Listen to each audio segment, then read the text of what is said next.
Recording is in progress. I will introduce this session, but let's wait for 2 or 3 minutes more as I see people are joining us in significant numbers. I'm glad to report. I hope. Okay. Good afternoon, everyone. I hope that everything is well with you. Those of you who are in Johannesburg, I hope you are not too cold. I hear the temperature is going down there. I webcast from Stellenbosch, hence the verdant background. For those of you who have seen the Toyota 4Runner ad, I am working from home, or rather from my office. This session today is titled Going Online, Research in the Age of COVID-19, and we are going to discuss about what happens to us as researchers, as scholars, when we are stuck at home or in our offices, and we are forced to use the internet as the only site, as the only space where we can do research. And the colleagues who have joined me today are from the Department of Communication and Media and from the Department of Strategic Communication at UJ. And the brief is to share experiences. We don't want so much to speak as experts, we just want to share the challenges that we face as researchers who have found themselves having forcibly to move online, but also the opportunities that there are there. The speakers who are joining me today are Alan Munoriawa, who has kindly agreed to step in at very short notice. If you look at the program, Angela Chukunzira was supposed to speak, but she's recovering from COVID-19. I'm glad to report that she's doing well. She's suffering from headaches and she's a bit tired, but she sends her greetings. We've been texting during the morning and she's okay, but she's slowly recovering from COVID-19. And then we have Karabo Sito from the Department of Strategic Communication at UJ, and Sarah Chumbu from Communication and Media at UJ. Sarah is also the head of the School of Communication. We will have inputs of about 10 to maximum 15 minutes each.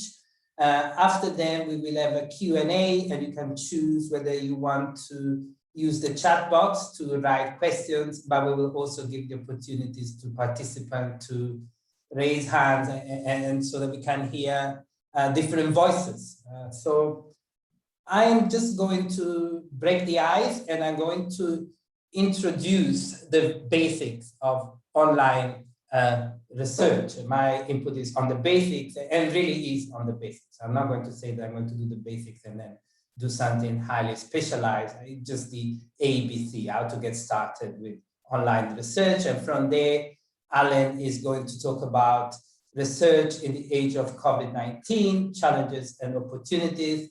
Karabo is going to talk about the different qualitative online research methodologies that we can use when we do online research. We gather and interpret data that we harvest online, and we participate in online activities. And then Sarah Chumbo is going to talk about research ethics when we do online research. So let's start with the basics.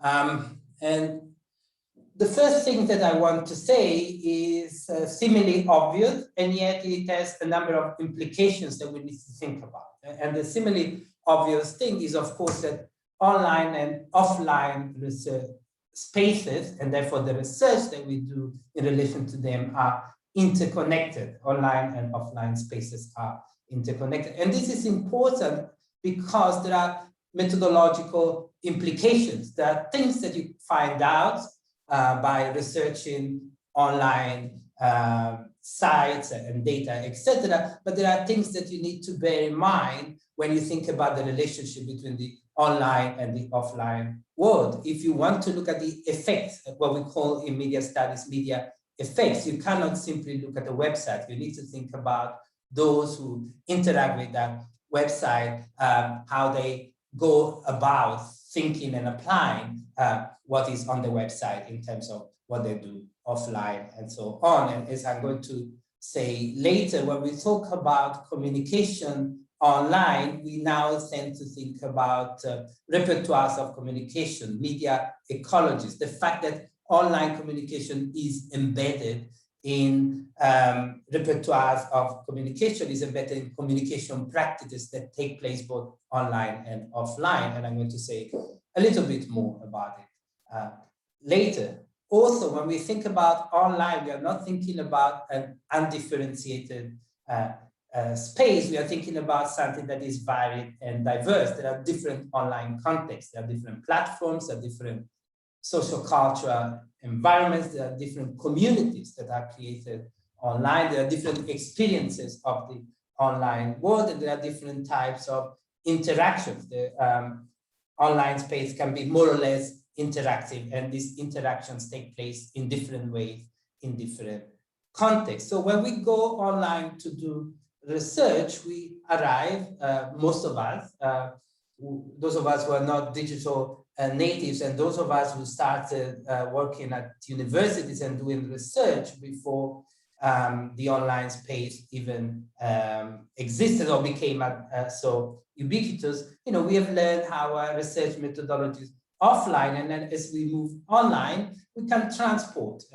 what we know, and we can do some of the things that we do offline online. We can do textual analysis, we can look at websites, we can look at different kinds of media text that we access online and apply our interpretive skills as textual analysts to online spaces. We can do participant observation, as we do participant observation when we do ethnographic work. There is this fancy word that is used widely, which is ethnography, which is online ethnography. I like the word, but I also want to note that not all online research is ethnography.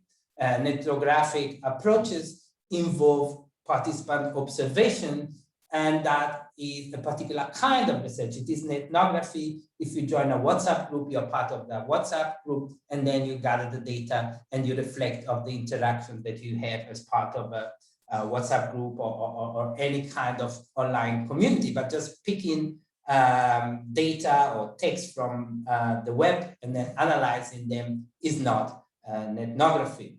And you then can do interviews and ask people about their online activities. You can do online interviews, and I was listening to a video,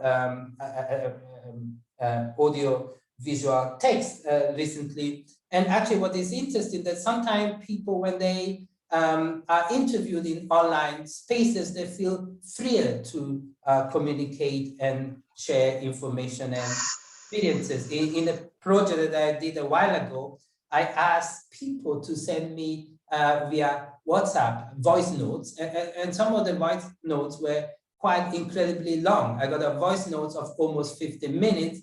This was a research project on Gomorrah, a soap opera. I was doing some data, gathering some data on audience interaction, and people got really excited. They sent me very long notes, audio notes. So the online space is a space that can truly be interactive, and also because people have the sense that they have control of the space, and today, especially a lot of us spend a lot of time online. Sometimes people are quite open and share a lot with you. But having said that, online research can import methodologies and techniques and experiences that we develop online. It is also important to note that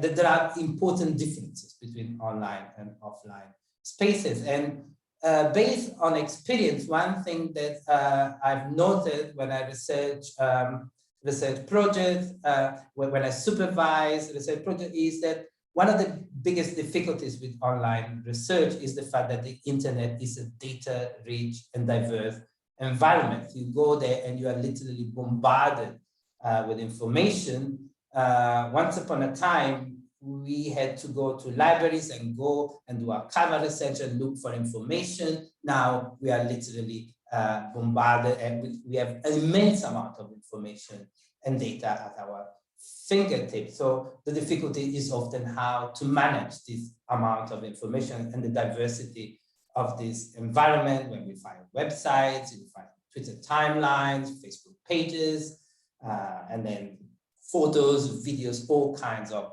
text and data. And in media studies, we tend to divide how we catalog data and then the approaches that are commensurate to how we catalog data in terms of a macro division, which is between big data and thick data. There is a lot of data and you can harvest a lot of it and create large and complex data sets, and those data sets then elicit approaches that are adapted and suitable for a large data set. So you need software. It's very difficult often to do this kind of work, to analyze big data, because you really need technology, you need software. You need to analyze computationally these data to find patterns, to find trends, to find associations that then in turn need to be analyzed to figure out what they mean in terms, for instance, of human behavior and interactions. And a popular way of doing this kind of work is through network analysis, which involves algorithms and data visualization techniques that help you to map out these large amounts of data. And if you look at the screen, that's how a type of visualization used on network analysis looks like. But there is thick data, which is what people like me and people like us who are interested in qualitative methodologies, that's what usually we would handle. And these are data sets that are generated through online research. These data sets are small in size and are analyzable to find something that reveals perception, thoughts, affects, worldview. We can get close to figuring out not just relations in the abstract, but we can figure out what people are thinking, feeling, saying, and doing when they produce these data. So thick data, the analysis of thick data is qualitative. Of course, the notion of thick relates to thick description. The anthropologists here will know that when we talk about thick description, we talk about ethnography, we talk a particular kind of qualitative methodology. Sorry. Okay, so the internet is data rich, and that presents a particular challenge, and that is, how do we select data in this data rich environment? And when we get started, we need to start thinking, so what is my data? Where does it begin and end? When and where does it begin and end? What do I save, and how do I save and find it? These are very mundane questions, but they're quite important. It is quite important to think through them when we do online research, because that is what will shape the work we do. And it really is important to make sure that what we do is manageable in terms of beginning and finishing a project in a reasonable amount of time, and having a data set that is manageable, that you can analyze and work with. So it is important to think carefully as we begin about what we choose, how do we create when we create our data, how we organize it, how we analyze it, and then thinking about how we present and represent it in our writing, how we visualize it, if we tell a story, if we use software that helps us to visualize the data. I'm going to say a little bit more about it later, and so on. But it is important to know, if we don't want to be overwhelmed, that when we go online and collect data, that it depends on us, what we collect, what we select, and how we analyze it. We still are in charge of the process. So what is, or are, data is a Latin word, so it is plural, so it can be used with a singular plural verb. What kind of data do we find online? And the answer to that is, like in the offline world, anything can be data. Anything is data so long as we treat it as data. And data is, of course, the evidence in the research we do, how we back up the statements we make, also with the support of theory in terms of giving it a rationale, giving it an explanatory pattern. So internet data can be classified along a tripartite division. This is a big macro division, and this is archival data, and this is existing data that is there online. We go online and we are in this data-rich environment, and we find this data, we collect it and we gather it. So this is archival data, when the internet becomes the space from which we create our archive.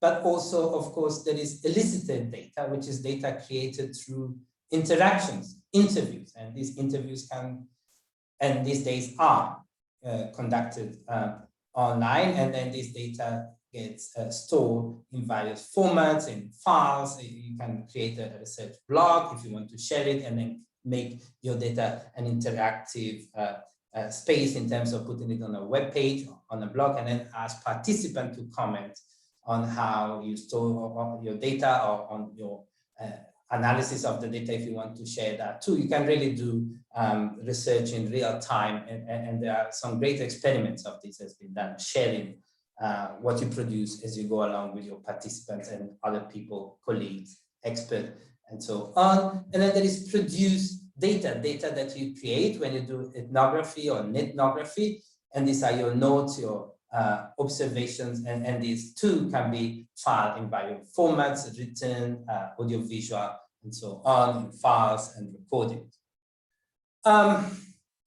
So what are the criteria for selecting and collecting data? You need to think about what is most appropriate. There are different spaces, there are different social media, if you do research, as some of us do on social media. So you need to think about, if you use one or more platforms, you need to think about, and this is always important, about the time frame for data collection. If you are looking at a hashtag, do you look at 1 day, 1 month, 1 year, and so on, to look at what interactions and conversations have taken place and have been coagulated by that hashtag? You need to think about what the research questions are and what is appropriate to answer your research questions. And because the internet is constantly in motion, you need to constantly monitor what you are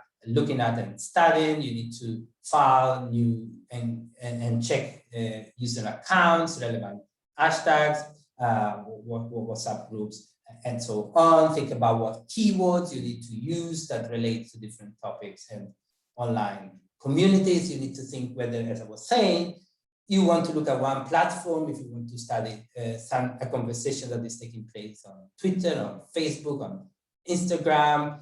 And what is happening, at least in my field, in media studies, is that we're moving away from the study of a single platform. And we actually are taking more and more seriously the idea that the online and the offline worlds are connected. So there is a critique that is circulating of studies that focus on digital media platforms without sufficiently taking into account the context within which conversation are created and unfold in terms of the offline world. And today we are moving to holistic approaches to the study of digital media in terms of what we call repertoires of communication or media ecologies, which do not look at a single platform, but think about the broader context within which conversations take place. And we are also critiquing notions such as the fact that Twitter or social media in and of themselves are spaces that create change, and are spaces where activists find expression because there is a limit to what you can do online in terms of activism and mobilization and so on, though of course, as we have seen recently, the online space can be a space that has a number of effects to the offline work. So we need to think about, when you do this research, of a time frame. What is feasible? How many hours, days, and weeks do I need to look at if I'm looking at the Twitter timeline, if I'm looking at the conversation taking place on social media, and so on? You need to think about sampling issues, how much data, is this a big data project, is this a small data project? And really the answer to that depends on the research questions that you're asking, and different data sets will help you to answer different kinds of research questions. And then there are the limitations. I could spend quite a bit of time on that. But for instance, if you do research on Twitter, you need to be aware that Twitter gives you limited access to historical data, and also because you are likely to find large amounts of data, you need help. And on these slides, which will be circulated on the Jaya's Facebook site, I put some software that you can use. Most of it is freely available, is open access for Twitter data collection, Mecodify and others. And then if you are using Atlas TI or NVivo, they also have data collection functions for Twitter and other social media. Different methods of analysis for online research. As I was saying, not all online research is ethnography or virtual ethnography. When you do ethnographic work, then yes, then you can call it virtual ethnography or ethnography, but that involves as offline ethnographic work, participant observations, and then we can talk about it a little bit more later. It involves, certain ways of doing research, certain ways of, being in a field. So not all online research is ethnographic or ethnographic. You can simply do web content analysis, which is when you look at the content of a website and you apply whichever analytical tools you have to make sense of it, interpret it, and so on. And the internet is a multimodal space, so very often you will find yourself not looking just at text, but looking at text, images, speech, sound, music, and so on. So I often recommend having a semiotic approach to the data that you find online, because semiotics, which is the study of science, got that flexibility. It's got that elasticity that allows you to analyze different kinds of data and different modes of expression at the same time. You can also do online discourse analysis. And again, today, discourse analysis and critical discourse analysis are increasingly multimodal. So that is also a methodology that is useful to analyze content that you find online. And because I've gone on for a very long time, but I hope that there will be plenty of time both for the other presentation and the discussion. I ended there and I pass the microphone, which I see there, to Alan. Alan, is over to you. We have 4 presentations and then we have the Q&A, and we are supposed to go on for 2 hours. Thank you for your patience and apology for going on a bit. Alan?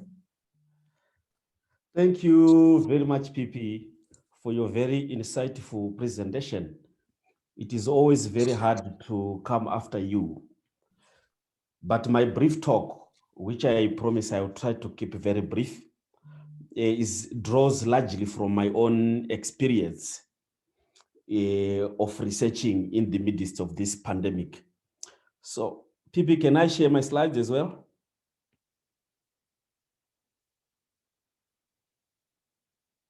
Hello? Yes. Go ahead. Yes. Okay. Please.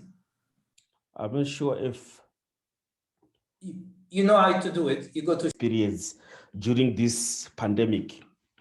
As you already know, that the disruptions, the level of disruptions wrought by the pandemic are quite unimaginable. Alan, can you go to slideshow? Slideshow. Yeah, on top there. On slideshow. Yeah. And then play from start. Okay. Play from start, yes, there. Sure, thank you. So like I said, my talk is going to be motivated by my own experiences during this pandemic. So as you might already know, we had many challenges that we are supposed to face during the pandemic. The challenges of field work, the questions of access, how we learn from each other, how we might as well be motivated to go back to our old habits of doing research, going the textual way, and as PP rightly said, we may as well have to think how to go digital. So these are the brief things, the issues that I'm going to tackle in this very brief presentation. So my own experience is that the pandemic disrupted the practices that I was used to, the travel restrictions, gaining and maintaining field access, finding contacts, as well as forging research cooperation with the colleagues. This was not easy. For getting through this, navigating through these challenges was not something that was very easy for me and for everyone. So there are different types of access that we could not navigate and that we still cannot navigate at the moment. For example, we can't do interview. For example, we can also not access scenes of conflicts, scenes of injustice. We can also not as well engage in spaces, physical spaces where we share and discuss research, largely because of the restrictions that I had talked about. But in all this, there are lessons that we need to draw from each other. We need to maybe to learn from each other how we navigate these obstacles. In other words, what can we as academics and as researchers and as other practitioners learn considering our diverse backgrounds? I come from a journalism background. Some come from cultural studies, others are filmmakers and film researchers. Others come from storytelling backgrounds, activists, journalists, etc. But the pandemic has taught us that there are lessons that we can really draw from each other. There are research activities that we can collaborate and do with each other. This is one thing that I have learned in this pandemic. Also, I have learned that one way that we can resurrect our dormant research activities is to utilize legacy data. I have learned this on many occasions. Most of us have theses that are already out there and dissertations that are already out there. The first thing that we can do is to dust them up and try to resurrect the data there and write from there. My friend was telling me that if you keep writing, you will lose your mind. I also reminded him that if you don't write, you still lose your mind. So there is a chance that we might as well, as an opportunity, we might as well go back to the old habits that we had learned when we're doing research. We might as well look at our theses, as our dissertations, the papers that we packed aside. These are the necessary research, the warehouse, the data warehouse that we can revisit so that you can keep writing. The idea, what I've learned in this pandemic is that we just need to try and keep writing, because if you are a researcher, sanity is restored when you do what you love the most, which means writing and researching. So it is important to keep the writing, and going back to legacy data is one way of ensuring that you keep writing. Another way that I have also learned is going the textual way. There is less restrictions. There are less restrictions that are around textual data. Hermeneutic approaches to data analysis can become easily fashionable. So you can utilize the textual data that requires no social distancing, that requires no traveling. For example, I was talking to a friend who is doing a semiotic analysis of videos, or Another friend of mine is doing a multimodal critical discourse analysis of images and the related types of data. We can go back to our content analysis. I understand, as PP said in his previous talk, we are trying to integrate more current contemporary methods of researching cultural studies, especially the digital methods of researching cultural studies. But in a period that is characterized by restrictions, we might as well benefit more from utilizing the old and well-established textual methods that we know. These methods have actually become very popular in the age of the pandemic. Then, of course, I wouldn't want to talk much about these methods because PP has outlined them clearly. We can go digital as well. We can use the social media analysis methodologies. We can as well try to utilize phone surveys, big data analysis, social network analysis. PP, my previous colleague, has already talked about these methods that we can utilize when we are researching these platforms. Anyways, we try to make ourselves more meaningful and more productive in the age of a pandemic. Then I have also learned in the pandemic the value of collaboration. We can work in concert. This has been very useful to us. We can work in groups. For example, in my department, we are working on projects around automation of newsrooms, artificial intelligence, data journalism. So when you work in teams, you share both the pain as well as the pleasure. Because one thing for certain that I have learned is in the pandemic, reviewers have never stopped to be nasty. And sometimes the review reports may be there, they can put you off. But when you write in teams, you don't really need to navigate the depressing pandemic environment alone. And then you can add to that the nasty reviews that you receive. You can at least share, which also means you can as well share the pleasures of doing research. I have also learned that when you work in groups and when you work in teams, there is a chance that you put your heads together and thresh out the necessary methodologies. Sometimes a paper can linger on for 3 to 4 weeks. You are thinking, which is the best method can I use here? I cannot go in the field. What can I do?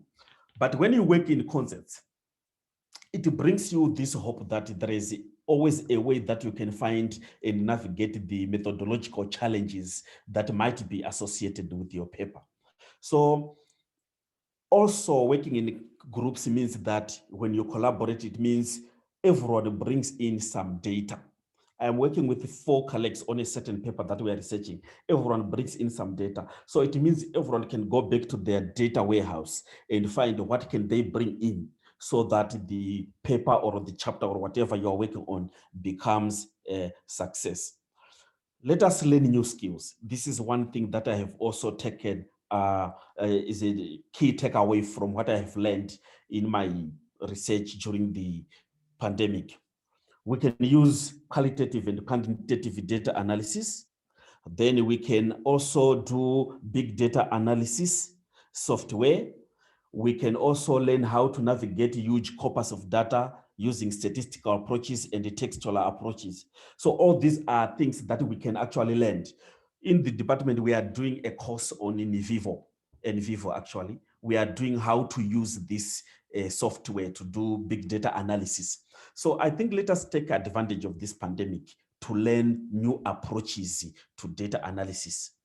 We can also wriggle our way through by finding big projects where you work together with other colleagues, many scholars across the world. There is a link that I've put there. It's a global risk journalism hub. It involves about 79 universities across many continents. I am involved in this project. One thing that I've also learned is that when you collaborate with colleagues afar in many different environments and contexts, you tend to learn new methods that you can also make use of in your own context. And more importantly, when you work together with other colleagues, it's not only a way of marketing your research in the COVID pandemic, it's also a way of learning new skills in the COVID pandemic. So this link, which I will share the slides, this link leads to a big project that is going to lead into a series of books about global risks in journalism. So let us try as much as we can to get involved in big projects like these, because they really help us to navigate the challenges. And it's an opportunity that actually comes with the pandemic. So I think most of what I wanted to say had been also said by Pier Paolo, and I want to end here. Thank you so much.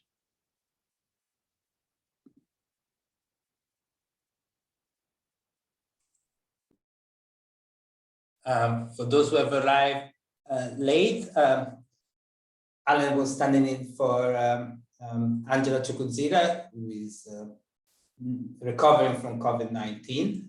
Next one is Karabo. Over to you, Karabo.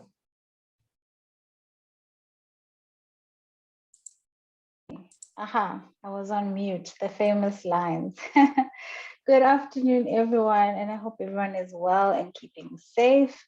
I am Karabosito, and thank you, Pipi, for the invitation. And it's a really strong start from yourself as well as Ellen, because I'm also just sharing some of my own experiences doing research in a very challenging time. But as it turns out, it's really been an interesting way of challenging how we have always done research. So we've always relied on methods that we know work. It's easier to pick up the phone and go and have an interview with someone.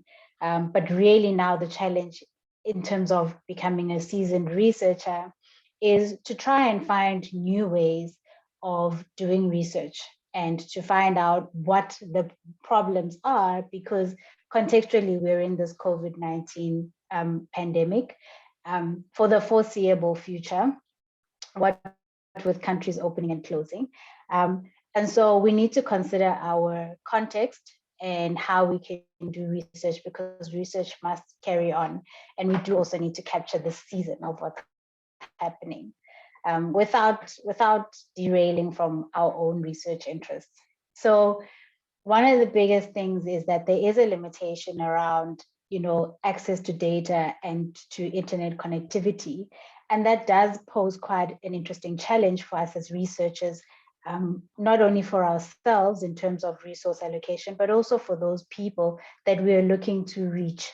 So there are definitely a whole lot of different ways in going about doing data, collecting data and doing qualitative research online. So one of the things we did with a colleague of mine is we actually did a conceptual paper. Those are not very popular because they rely a lot on literature, but they are very good in terms of unpacking and understanding some things that you're thinking about without necessarily relying or being reliant on specific data than actual literature that's out there. So that connects to something that Ellen was talking about around going back to dust off on things we already have. So if people have already done the work, a conceptual paper can really be a good way of going in there, but it does require you to be very familiar with the literature and to be able to rely a lot on the literature to be able to argue whatever your unique point of discussion is in terms of research. And then ethnography is something that PP mentioned. It is one of my favorite things to do because digital communication and identity are some of my own personal research interests. For those of you who are curious about ethnography, the person that really termed the coin was Prof. Robert Kozinets. And he has a book, the latest book is 2015. I know he's releasing a book now. But essentially, ethnography started out with 5 key steps. So he actually gives you a guide of how to go about doing ethnography, approaching the site of research, how to gain access and entry. And there are gatekeepers as well online. So for example, PP mentioned if you do research on a WhatsApp group, there's a gatekeeper. The gatekeeper is the admin person. There's also permissions to be had. But I know Prof. Sarah is going to go into the ethics thereof in terms of online research. The name of the book is called Ethnography. I will try and remember what the rest of the title is, but Robert Kozinet's, I will type it in the chat in terms of what Kozinet's surname is. But it's really good in terms of guiding you on what site to select, what specific conversations to have, to be looking at. Are you following a trend? Are you following a hashtag? Are you following a certain period in time? So that helps you define what the population is, and the population in terms of ethnography is slightly different to what we would normally define. So if it's around a topic, it's all the conversation around the topic. Then you would select a sample, so you'd be interested in that topic that happened, let's say, for example, South African unrest, you're looking at the first 2 days of the unrest. So that would then be your sample, and you would choose it on the basis of whatever your interest is for your research. And then from there, collect that data and be able to analyze it. While there are really useful tools, and I just attended an international conference that was hosted from Canada, but online a few days ago, even with big data that you collect, you still need the human intervention. So while analysis tools are really good at helping you ease the process, you would still need to provide context, because sometimes those tools don't always read exactly what the meaning is. And so it still requires you as a researcher to actively be involved in the process of analysis and not to just rely on the tools only. So it's really critical to really consider that, because a lot of meaning can get lost. A lot of contextualizing needs to happen, especially when you're doing things like ethnography, because it happens at a point in time. And you need to be able to contextualize that point in time. There's also WhatsApp, which PP mentioned. So I know somebody who did their honors research. She had a geographic challenge and a access challenge in terms of data. So she couldn't phone people because she's an honors student for long periods of time. And so what she ended up doing was she broke up her questionnaire, which she had planned to do in person, but because of the geographical issues, she ended up relying on voice notes and then transcribing the voice notes and analyzing the voice notes. So that happened to alleviate the data collection issue. It did allow her participants to be able to express themselves quite freely, because there isn't necessarily a person in front of them, so they can just respond. And it was a lot longer than if she had relied on them to respond by typing or using a qualitative questionnaire, for example, with open-ended questions. So it can be a really useful tool, especially when you're using things like that. I think there is a Q&A at the end, so I do see questions popping up. So I will be led by the process. Virtual interviews, I have a student at the moment who had to rely on that, especially because the university at the moment, we have a moratorium on going out into the field.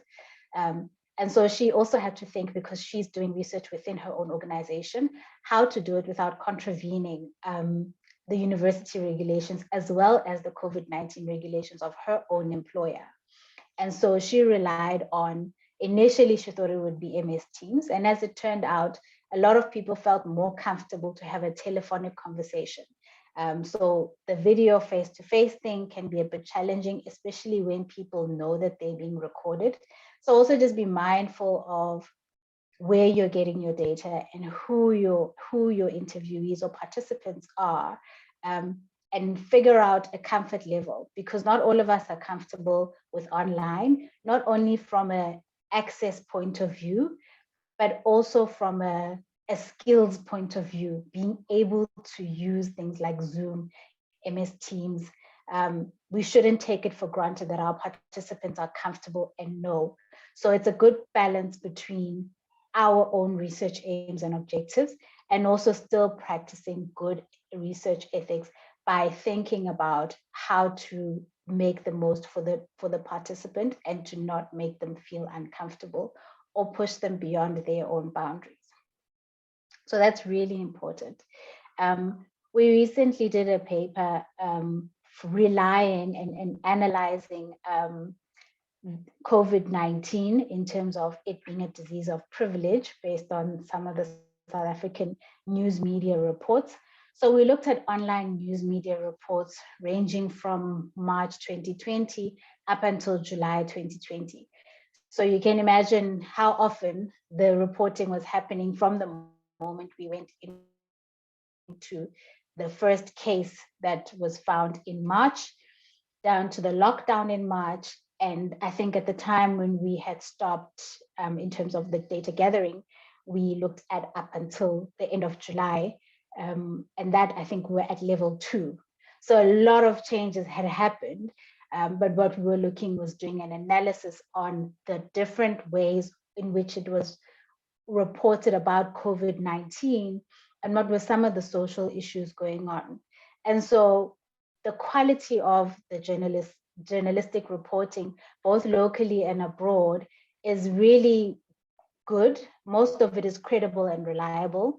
And so it was a really good source, a rich source of data for us to be able to use to look at specific reports, how they were similar, as well as how they were different in terms of what they reported.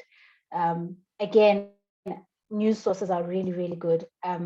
Depending on the type of analysis you would like to do, as Pierre Paolo has mentioned, it's really important to think about whether you're collecting that data from YouTube, for example, or from their websites directly. And then secondary data is a really, really rich source of doing qualitative data.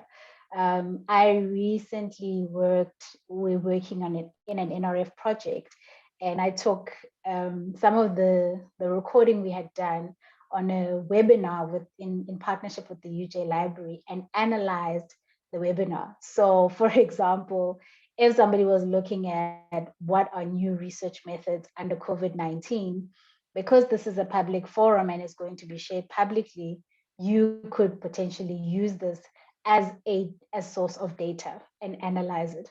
So it's really important to also be creative in looking for sites for secondary data. If there is some data that you've read about or think that might be interesting, what you find is that often when you're doing research, people tend to be really generous with their content, with their data, especially if they're not using it for the same aim, or they're using it much more commercially. So reach out, find out. It can never hurt to ask for secondary data. In some instances, we have been fortunate enough to have secondary data given to us or borrowed for research purposes. But if it is publicly available and is published, then that can also be an interesting source of data. There are lots of people who put out a lot of information out there and a lot of potentially useful data for research that you can use and access. Again, it just goes back to becoming more creative in how do we collect data to advance our research objectives. So that's really, really important. I think more and more things like document analysis really get interesting, especially since documents are put up online.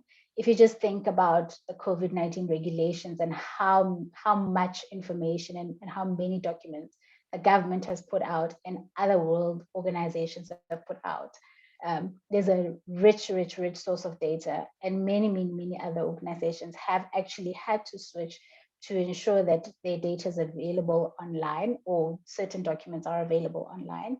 And that can be a potentially really rich source of data as well. So it's not necessarily just about the personable stuff, but it's really exploring all the various qualitative research approaches and thinking about how those translate online, as Ellen was saying. It's really about being creative. And I think one of the really great things out of COVID-19, and while there are many not so great things, one of the best things is that not being able to travel has actually eased international collaborations. People are much more willing to work together because everyone is trying to get something done. And knowing that we have restrictions and we can't travel makes it easier to reach out to one another and collaborate in spaces that we ordinarily would not have been able to reach.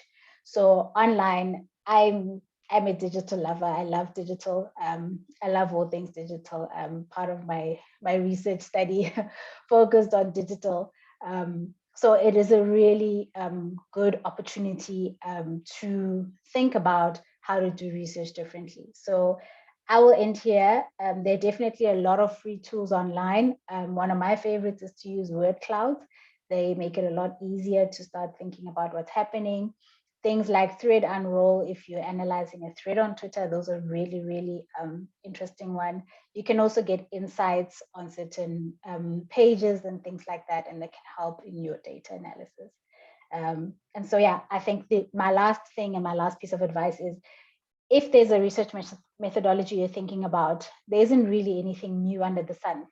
Look online, search for academic papers and research articles on those things to find out how different people are using those specific methodologies. For example, ethnography is one that a lot of people use in many different ways, and you can definitely find someone that's used it in a way that you're intending to use. So learn from others and be creative in how you approach your own research, given the pandemic and the use of online tools. Thank you. Thank you, Karabo. That was excellent. Another really, really informative and useful presentation after Alan. Incidentally, in terms of word clouds, there is a program that even people who are slightly challenged when it comes to the digital space can use, is Wordle, W-O-R-D-L-E, and it's lovely and it's easy to use, and you can do visually beautiful things with very limited skills. Thank you so much. Next one is Sarah, who is the head of the School of Communication. Sometimes we call her our commander-in-chief. Sarah will talk about research ethics, and there is already a question for you, Sarah, which is, do you need ethical clearance for methods such as sampling Twitter conversations? Over to you, Sarah. Good to see your face. Thanks. I'm trying to share my screen. Hi, everyone. I've already been introduced. My name is Sarah. Oh, yeah, I found it. Am I sharing? Yes. Yes, Prof. Sarah, you are. Okay. And follow your own advice. Use the slide.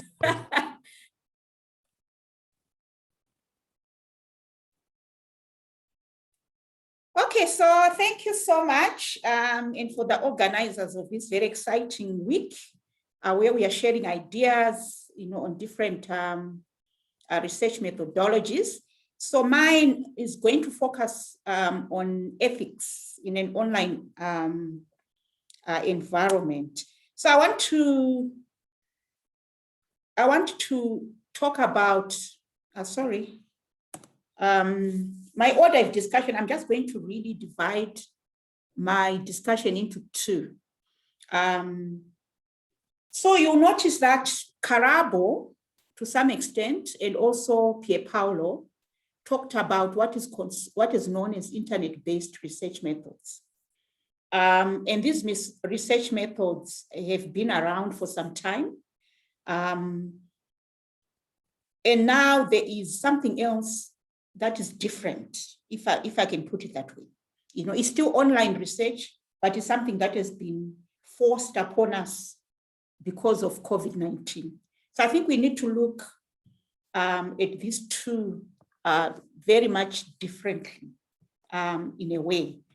So I'll just go through. I won't really go much into it because I think Pierpaolo has talked about some of these things, and Karabo as well.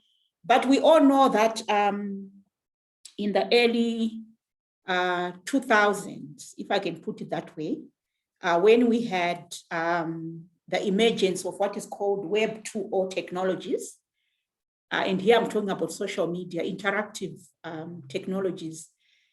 When these technologies came, we had a whole new area of research that had come, at that time. And it also introduced a new field of conducting, research that was known as internet-mediated research. and other terms, virtual research, cyberspace, e-research, digital research. And under these, we come up with the things, the approach that Karabo talked about, ethnography, net ethnography or virtual ethnography. But as we got excited about ways of doing new research using Twitter, Facebook, and blogs and virtual communities, we came up with ethical challenges, and as about how do we, for example, if you go on a Facebook page and you want to analyze the very interesting discussions taking place there, how do you do that? How do you get consent? How do you, those are some of the challenges that we were facing. And that in many instances, the law in many countries is very slow to catch up with technological developments. So there was this kind of vacuum and confusion about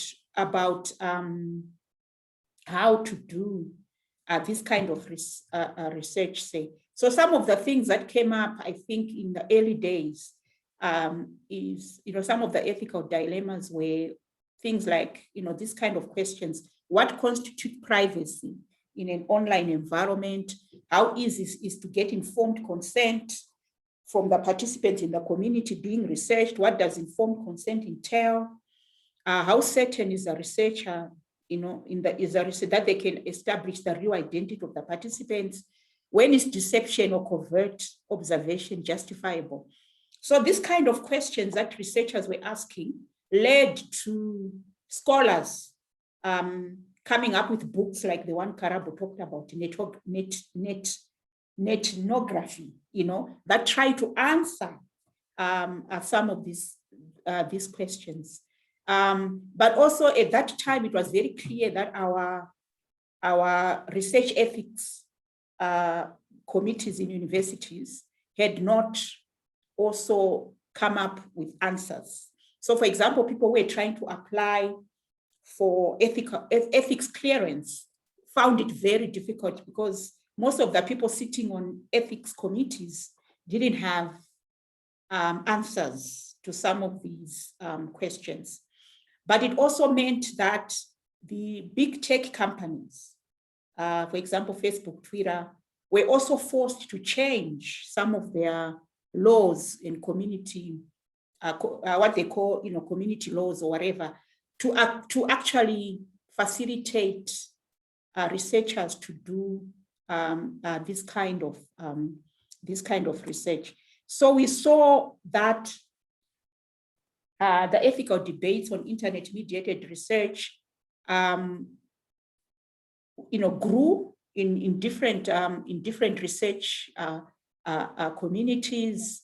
And we also saw a lot of universities and research institutes adopting new ethical guidelines for internet-based research. And these are some of the, the things that, that were sort of agreed. For example, the identity of individuals should be protected unless identity disclosure is critical to the research, such as in statements by public officials or permission has been sought. For research that involves the use of social media, researchers will also need to abide by the regulations set by the data producers. And this is, I'm talking about the, the big tech companies. We also had to, we also had to follow their community standards and rules. And also there was an assumption that social media sources are in the public domain, like what Karabo talked about.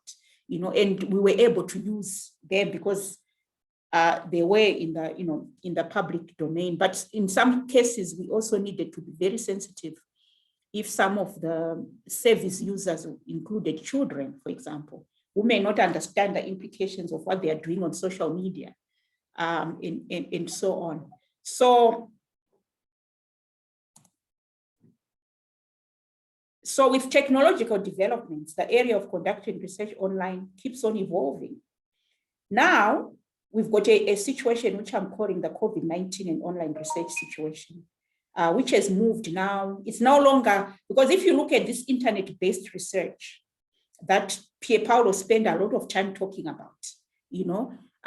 This was research that was, I think it was very clear at that time that internet-based research involved analyzing either text that was online, so it could be Twitter text or Facebook text or Instagram, or analyzing visuals online and all that stuff, or discussions in blogs and chat rooms, those kind of things.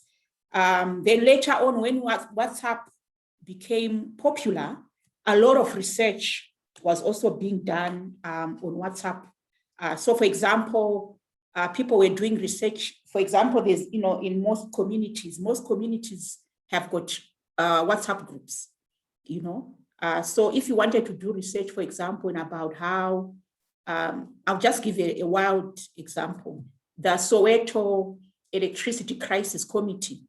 If you want to do a research on that, instead of probably going to Soweto to actually meet with the communities, if there were challenges with that, you could actually decide to do a WhatsApp research on the group, and the kind of things that they talk about. And I think there are a lot of this book that Karabo talked about, talks about some of those things, how to enter a community, an online community as a researcher, what you need to do, and all that stuff.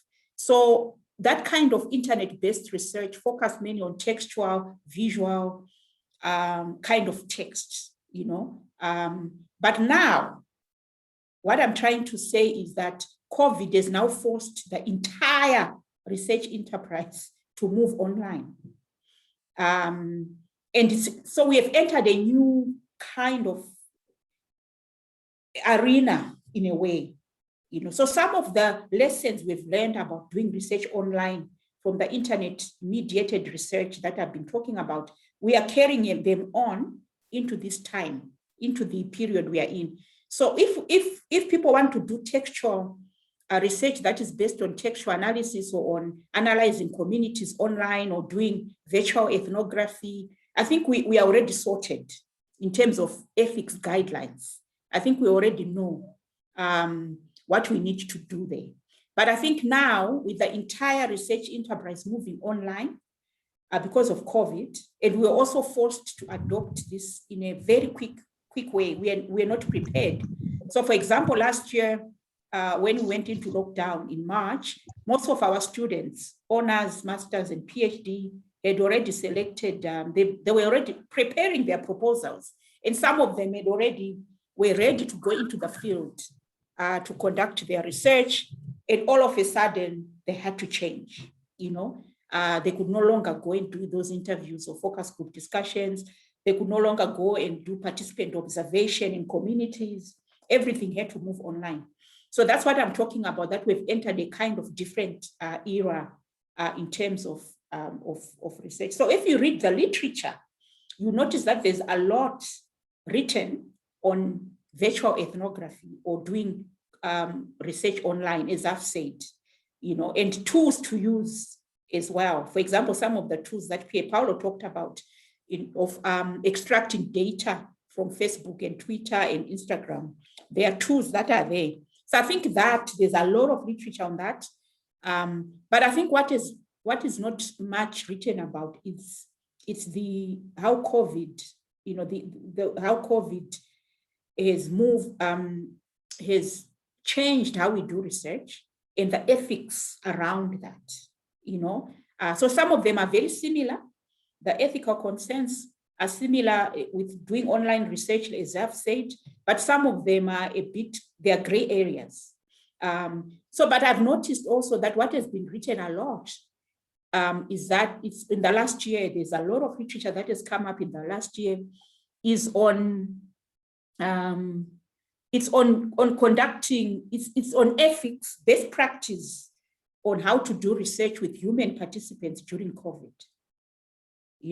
So here we are talking about issues like what are the ethical concerns when you are doing with research with people who have been affected by COVID or something along those lines. But I think there's very little, or there are gray areas, and it's a developing area on some of the ethical challenges of moving the whole research enterprise online.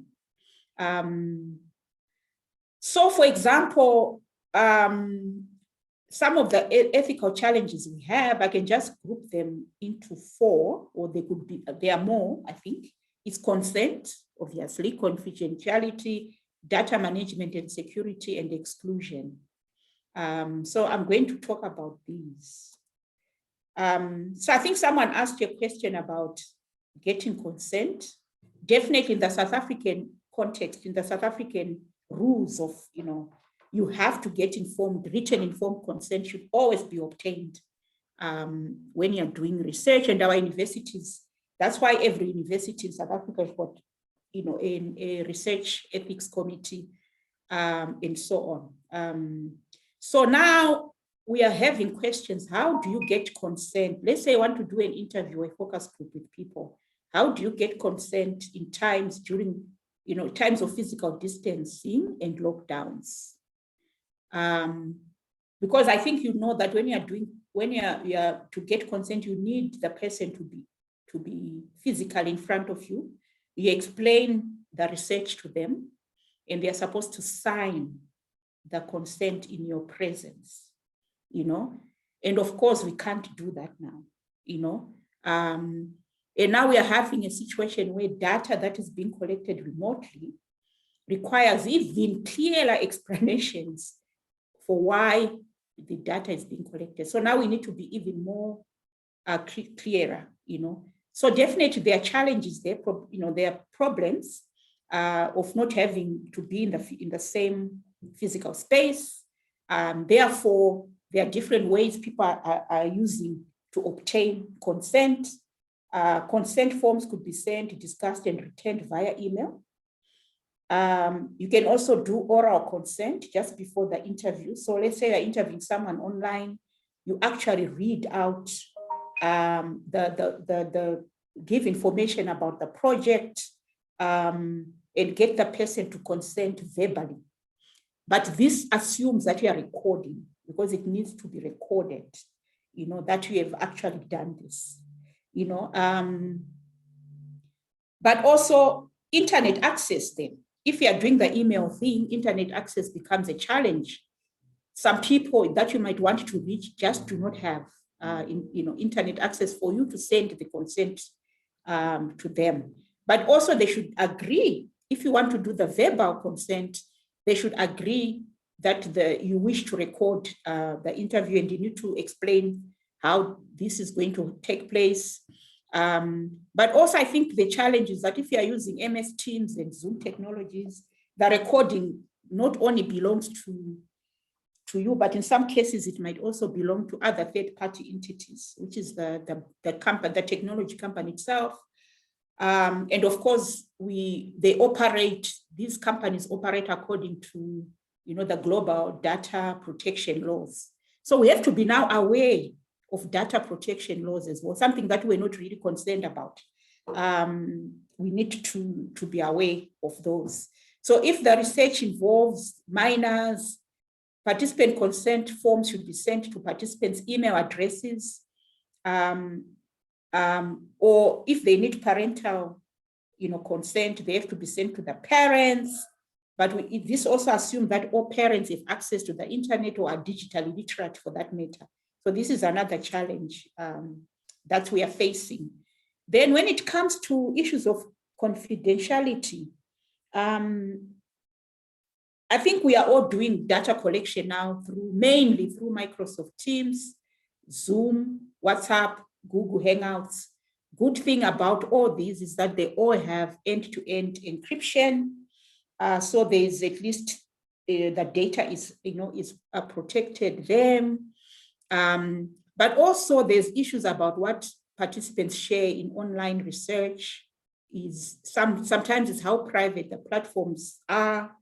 For example, I remember when we started using Zoom last year, for most of us, it was our first time, and there was a lot of uncertainty, but there was also a lot of, is it Zoom bombing, when people come into the group who were not part of the group and things like that. But I've noticed that over the past year, there's been a lot of improvements in terms of privacy laws in these groups. WhatsApp, I think, is quite very important. I think it's very good for individual interviews and focus group discussions as well, because it's more accessible to many people and so on. But I think the danger of doing a WhatsApp group, let's say you're doing focus group discussions and you're using WhatsApp, is how there's need for high integrity, both from the researcher and the research participants, that the conversations are not going to go viral. Because some people might be recording or they take screenshots of the conversations, and you could find something going viral, So there are also those kind of issues. And also in a WhatsApp group, research, it's very important also for the researcher, because you need to enter that group. If you want to study a WhatsApp group, for example, you need to actually join the group. Therefore, you have to go through the administrator of the group, and you need to make sure that members of that group trust you, and that everything that you're researching is for academic purposes. So there are all those complications. Then if the interviews are to be recorded, then of course they should be done securely to ensure that the data conforms to data protection guidance. And I think, in South Africa, we just have a new data management, data protection law that has come in.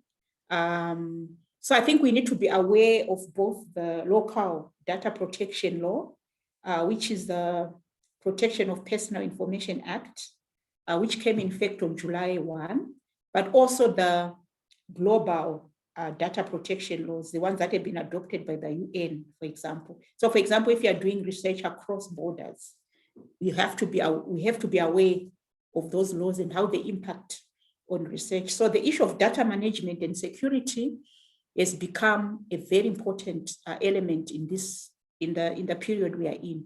So for example, we know we got an email, I think most of us who are at UJ, and a lot of universities are doing the same, that the POPIA, which is the Protection of Personal Information Act, is going to affect our ethics committees and how we do research, but we don't know at the moment. So the Academy of Science of South Africa are in the process of drafting a code of conduct that is going to guide how we interpret this act on our research. So I think we need to look out for that. But I think it's incumbent upon every researcher to be aware of data protection laws and data management of research, since we are now moved online. Then there's the issue. This one is it's not really an ethical issue, but it's a very important issue, I think. So it leads to what I'm calling the ethics of exclusion, if I can put it that way. So I think the move to online data is reinforcing existing inequalities and also excluding marginalized groups further. So a lot of our research participants might lack digital literacy or access even to digital technologies. We also have issues around data costs that might affect some of the people that we want to reach. So it means that in our research, we are going to exclude certain people so that we go around that problem, because now we need to consider issues of connectivity, online accessibility, and data cost when planning our research. So right from the beginning, when we are planning our research, we need to consider all these things, which in the past we didn't need to, to consider this, but now we have to.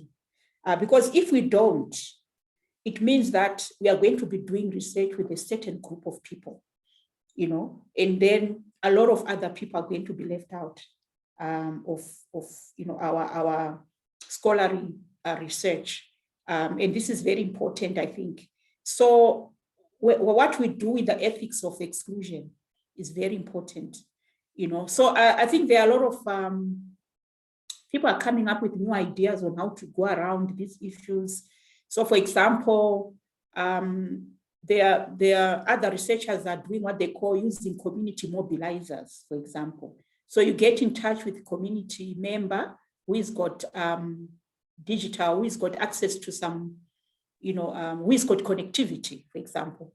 And these community mobilizers, they go to somebody's home. Let's say you want to interview a grandmother in Tembisa, about something, she doesn't know how to use, she might not have access to digital technology, but also she might not have digital literacy. Therefore, the community mobilizer assists this particular group of people or this particular person so that you can speak to them over the phone, or this person will be able to assist. But it also means that the community mobilizer, the person has to follow very strict COVID restrictions as well. And it has to be someone that this person knows or trusts, So I think we need to come up with ways of, so I haven't done research myself during this COVID era in communities. So other people in this group might have ideas of how they've been doing it, But the most important thing is that when we are doing online research, whether it's interviews, focus group, or whatever we are doing, we need to follow the same ethical standards that have always been there.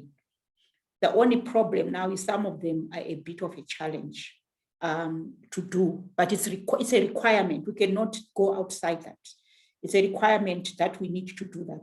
And also our research ethics committee in our universities also need to keep up with the changes that are taking place. But at the end of the day, what's very important for us researchers is to understand the technological affordances that these technologies we are using have. So you notice that Twitter, WhatsApp group, and all these technologies, they've got certain affordances that the big tech companies allow. So we are actually at the mercy of big tech in a way, because each technology has got an affordance and you cannot go outside that affordance, Therefore, we are at the mercy of technology. So I think I can see a situation where going forward, researchers around, need to be in communication with the big tech. We need to speak together. We need to be together because it's only them and their platforms that allows us to do this research. So there are some limitations in the affordances that we cannot do anything about as researchers. We have to operate in those parameters. So but there are opportunities as well, as I end my thing, that have come up, I think, So I think when dealing with sensitive issues, for example, people feel more comfortable, I think, doing this through the screen. There's some comfort in when you're sitting behind a screen than when you are face-to-face with someone. So sometimes I think when you're dealing with sensitive issues, it's very easy for someone to open up more, to talk when they are in the comfort of their homes. And also if participants in ethics allow, recording sessions can also provide a rich data source that might have been missed during face-to-face activities, for example. But there's also the issue of the participants themselves, no need for them to find time to travel to focus group or interview locations, for example. You can catch them where they are. Then Karabo talked about using secondary data. So I just wanted to end my presentation by saying the Human Sciences Research Council, I worked there for 5 years, so I know how it operates.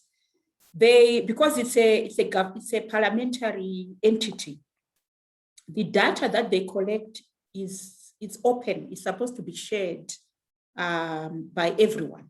So it's curated, so they've got a huge database of fieldwork data that they've collected over the last 20 years or whatever, So sometimes it is open. So for example, if you want to do research on how COVID is affected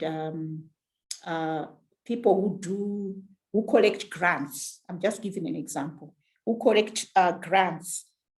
You just go to HSRC and ask. So you apply for data, and that data is given to you, and you can use it, for your research if you want to add to your research.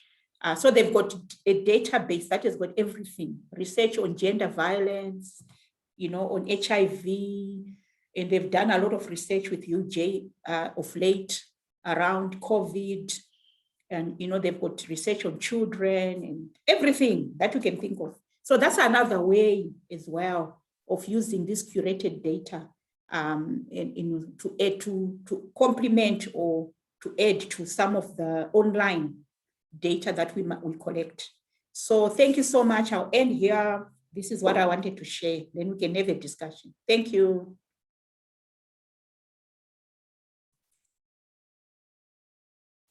Over to you, Pier Paolo. Yes, thank you so much, Sarah.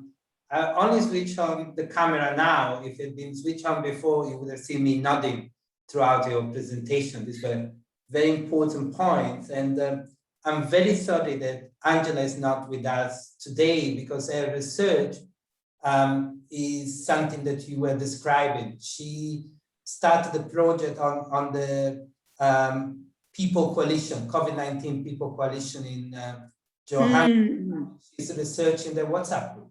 And she's researching it as an activist in the People Coalition. So she's had to face some challenges. For instance, when you have a WhatsApp group with hundreds of people, how do you get consent to use the data gathered? Ask each person who participates in the group. And we looked online for information, and there is a document which has been put together by some of the leading international researchers on social media, people like Christian Fuchs and others, and they basically say there are no hard and fast rules. You just need to be pragmatic. And as you were saying, and as someone else was also saying in the chat room, you need to apply the criteria that you normally apply to respect confidentiality, privacy, not to do harm, and so on. But the challenges are real, and we are really reimagining all sorts of things, including how we adapt and apply research ethics guideline for what is, a new world. So thank you so much, Sarah. I mean, I've really learned a lot from the session. And this was, to a large extent, experience-based. So I want to open up to questions and comment. I will start reading those in the chat box, but if you want to not just ask a question, but add something, there is a gap that you think needs to be filled. If you want to add your own experience, please raise your hand, or rather the digital version of your hand, and then unmute yourself. I don't see anyone who has asked to speak. So let me see what's coming up in the chat room. I am Dr. Jacqueline Tembu, working at HSRC. Just wanted to indicate that the process for accessing our curated data is a very easy process. Jacqueline, do you want to add to this? Do you want to share with us how this easy process works? You can unmute yourself and tell us a little bit more, because I think there will be many people here who may be interested. Jacqueline? Good afternoon, everyone. I'm a senior research specialist at the HSRC. As I'm saying, the process is quite easy, and we have a huge amount of data from HIV household surveys to, as Professor indicated, to school. I don't know if you are familiar with the terms about schools and their maths and science indicators. and so on. The data is also used specifically. I'm specifically working in the HIV and social capabilities unit. So yeah, we have enormous amounts of data, and the process is usually easier when an HSRC person participates in the process. But other than that, you could just go to our webpage and click on e-research, and then communicate directly with them to download specific data, whatever you're interested in. So yeah, it's not a very difficult process. And however, I should say that because of COVID, everything takes 3 times as long as it should, but the process is not a difficult process. I just wanted to make that clear. Thank you so much, Jacqueline. And if you could please share your contact so that if people want to find out more, if you're okay with that, in the chat box, that would be useful. Thank you so much. Okay, Karabo, over to you. I see your hand is up. Thanks, Prof. PP. I see there's a couple of questions about accessing communities online, especially for ethnographic research. Specifically, Rufili asking about how do you get consent on Twitter or Facebook groups. So the rule of thumb is that if it is a closed group, so if you have to ask for permission to join a specific group, then you need to ask the administrator and let them know what your research intentions are. So the same way that you would send out the research, what is it called again? The informed consent. You would have to send informed consent to the administrator, allow them to speak to the members of their groups to ask for permission of whether they can be observed or that you can use some of their data. For example, in my personal experience, especially because it's Facebook and you can only access other people's content by befriending them, you would have to ask for informed consent upfront before you begin analyzing those specific spaces. If it is a public page, then that's slightly different. But again, we need to use the principles of research in terms of protection of participants, anonymizing, and making sure that there isn't personal identifying information when we do the research. So the rule of thumb is that if there's an access or a gate point for you to be able to access those people that you want, you need to ask for permission either from the individual you're looking at or from the administrator if it is a group. Also, if you are part of a group, please do not violate that group's trust by just taking the data and assuming that because you're a member that that data is accessible to you. It is a community that is based on a certain level of trust. So make sure that you do not abuse that trust and use the no harm principle in research. So all research needs to consider ethical guidelines and ethical consideration. UJ and all institutions have an ethical guideline policy. So even if you're not using actual participants, you still need to abide by ethical conduct for research. And the first thing is to do no harm. So do not harm the participants in any way, shape, or form, even if you're using publicly accessible data. Thanks, Prof. Thank you, Karabo. I see there are some other questions on ethics. In terms of Twitter, what gets posted on Twitter, I think can be considered a public statement because you don't need any permission to access it. It's put out there, so it counts as something that is in the public sphere. With Facebook, you very well explained that you need to think about the context. More questions on ethics. Which research designs do or do not require ethical requirements? And then a question for Prof. Seda. What are the ethics on providing data to a field runner? And then the example is given of a person who can help a gogo with participating in an online interview or selected participants. And then one for Karabo, I just read them. Does the same apply for analyzing Twitter hashtag? I think I replied to that. What's on Twitter is to be considered in the public sphere. And then Popia, does the Popia Act influence the access to data? And if so, what sort of disclaimers need to be made? So Sarah, Karabo, Alan, feel free to come in. There are a number of issues to do with ethics. That seems to be the hot topic. The go-go question. I don't know, I haven't done research on this particular issue during the COVID era, but I'm assuming that whoever the community mobilizer or the field runner is, has to be included when you're applying for ethics clearance. I think you need to be very clear that you are going to be using field runners or community mobilizers, and they need to be trained. I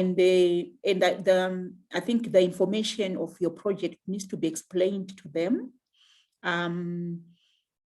So I think it will require that kind of thing. So apart from them adhering to COVID-19 restrictions and protocols, they also have to understand the project and the ethics around that project, but I think this is these are new areas that we are entering. So I think we need to have conversations on what kind of field runners or community mobilizers can we use. Then there is the question of the POPIA. Does the POPIA Act influence the access to data? And if so, what sort of disclaimers? Oh, what happened? Sorry, I got lost. Can you hear me now? Hear you, Prof. Sarah. Yeah, okay.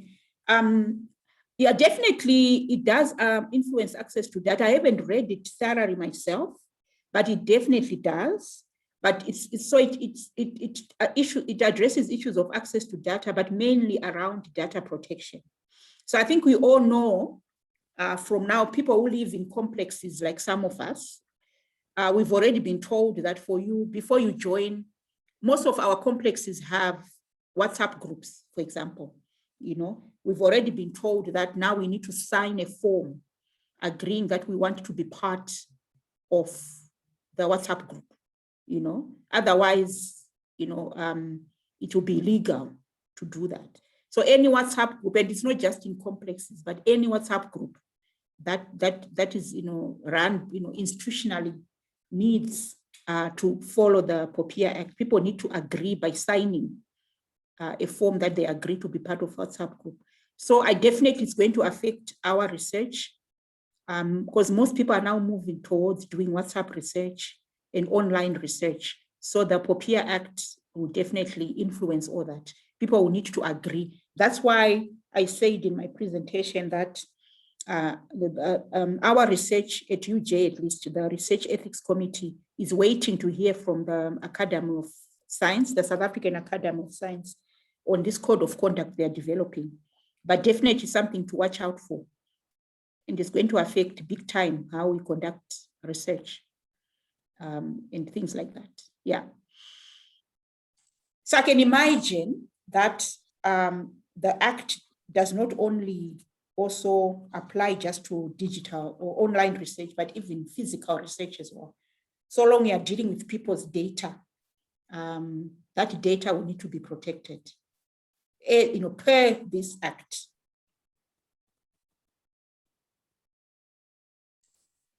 Thank you, Sarah. And there is an opportunity there. So we can refer to POPIA to get the hell out of your street WhatsApp group or school children's WhatsApp group when you get irritated, right? That would be great. Thank you. I think there was a question about, maybe Alan can answer that, about which research designs do not need ethical, or do you want me to answer that? Both of you. Sarah, you can go ahead and answer it. Okay, I think research that doesn't involve people does not need ethics clearance. So if you are doing analyzing newspaper articles, for example, you do not need ethics clearance. But if you are using, let's say, data texts that is online, like in Twitter and Facebook, it needs research ethics clearance, because even though you're just using the data, you're not talking to people. There are people who wrote that, there are people behind that data. So like what Karabo talked about, it all depends what kind of research, but you might need ethics clearance. And our ethics committees understand that kind of clearance, what's needed when you're dealing with online text. But if you're analyzing a film, or you're analyzing a newspaper article, or you're doing visual analysis, normally you don't need ethics clearance, because you're not dealing with human beings. Thanks. Prof. Sarah, I just wanted to add to your point to say that if you're unsure, rather get hold of the head of your research ethics committee to find out. Our humanities research ethics chair, Prof. Chakonda, is really responsive. So rather err on the side of caution, and just find out. So for example, if you're looking at Twitter, Twitter is considered a broadcast medium, so it wouldn't necessarily be individuals. But if you're looking at Twitter in spaces where people have gone and are having conversations, then that's slightly different, because you would need permission from the host of the spaces. But again, where you're unsure, don't just hurtle forward.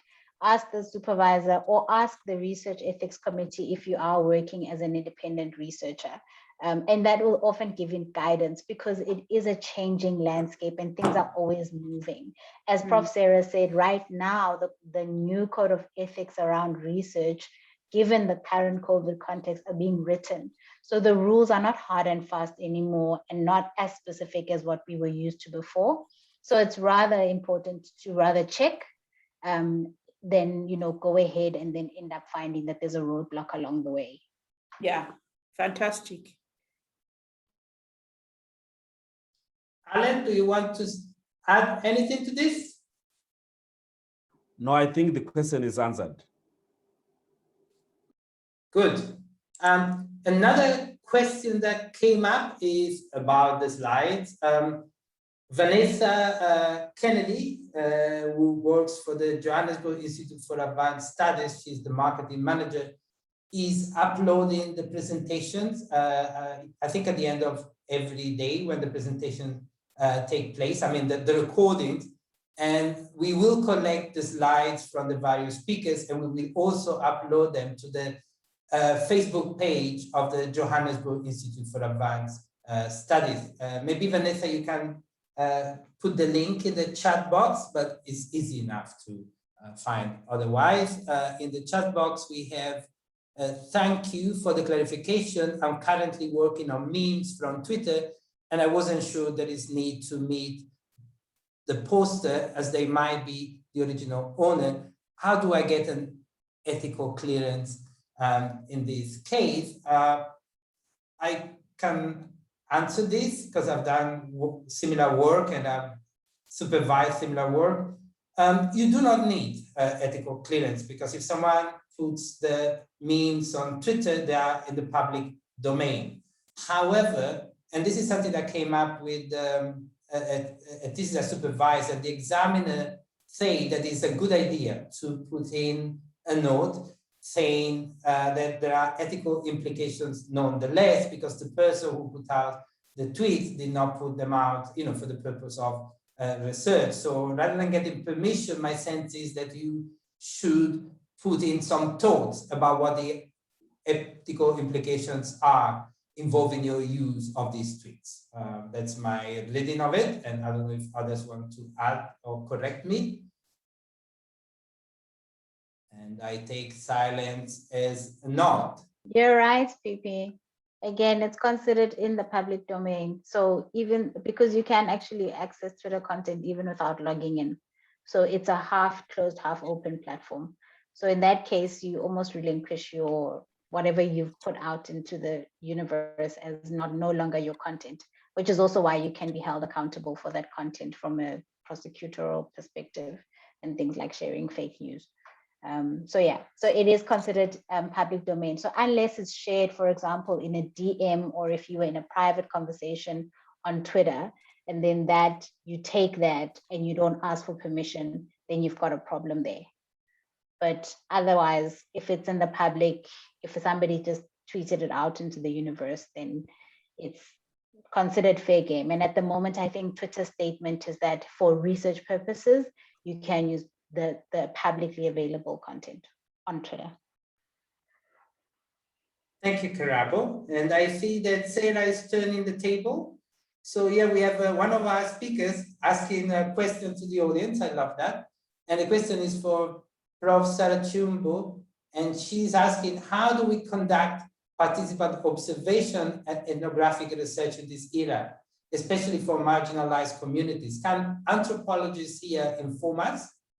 Are the anthropologists out there or in here who want to say something about how the methodologies, ethnographic and other methodologies developed for offline space can be used for what is now online life, which also involves online research.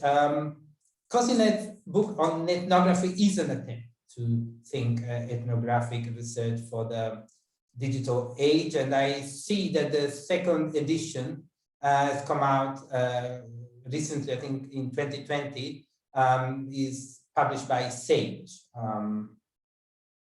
Because, yeah, I'm asking because,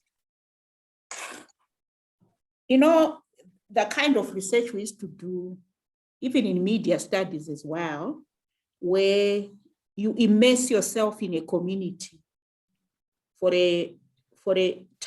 some time to understand this community.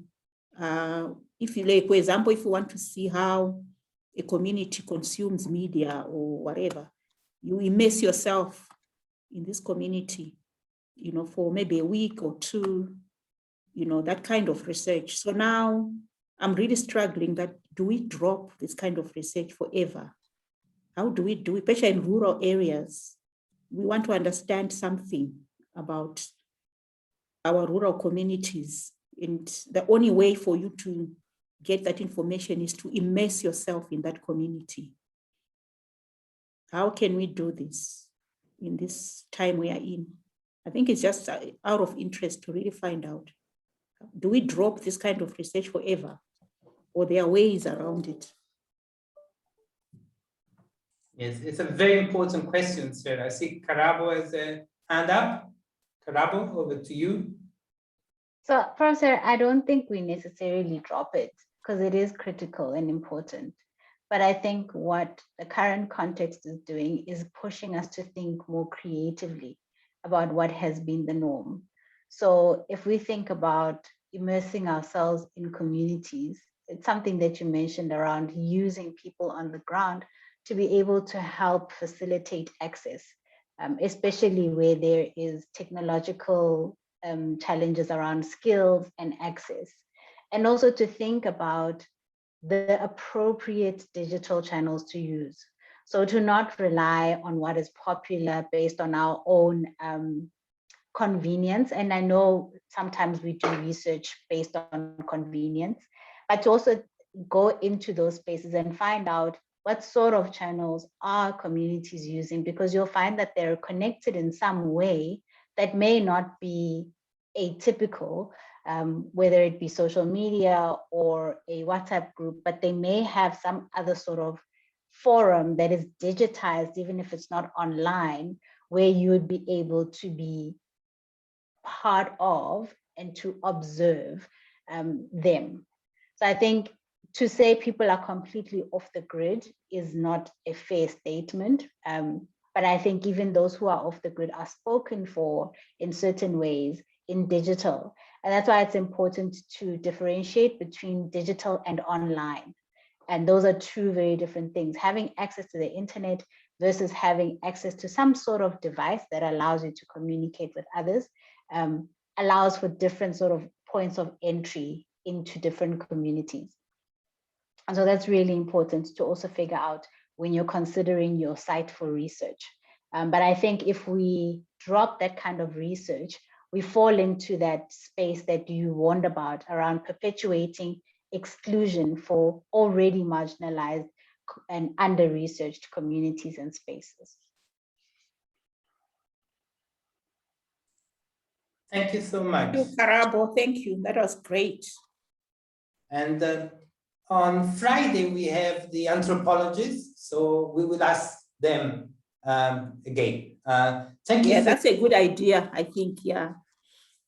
Thank you so much, Sarah, Alan, and Karabo. It's 10 to 4 and screen fatigue is a real issue. So I think we should, and we have reached that wonderful moment when we are done. Thank you so much to everyone for being here with us. Thank you to the Johannesburg Institute for Advanced Studies and Vanessa for the support. Thank you also to the Faculty of Humanities, which is co-sponsoring this week. And thank you also to the University of Johannesburg Postgraduate School. We reconvene tomorrow morning for one of the many highlights of this week. Professor Pumla Dineo-Kola, who was actually here with us at some point. I don't know whether she's still around, I don't think so. But Pumla will be speaking tomorrow on feminist methodologies. She dabbled on the Twitter sphere as Feminist Rogue. So I'm sure I will see many of you again tomorrow morning. And then we have Thursday on discourse analysis and translation as research methodologies. And as I was saying, on Friday, we have the anthropologists and the ethnographers and people who do indigenous methodologies. So we still have a few wonderful sessions ahead of us. But for now, if we were at the Johannesburg Institute for Advanced Studies, we would have invited you for a glass of wine, but we are not at the Johannesburg Institute for Advanced Studies. And as you know, our president has told us that we cannot buy. So have a wonderful rest of the day, and I'm sure I will see many of you again tomorrow. Bye-bye. Thank you so much. Thank you, everyone. Bye. Bye.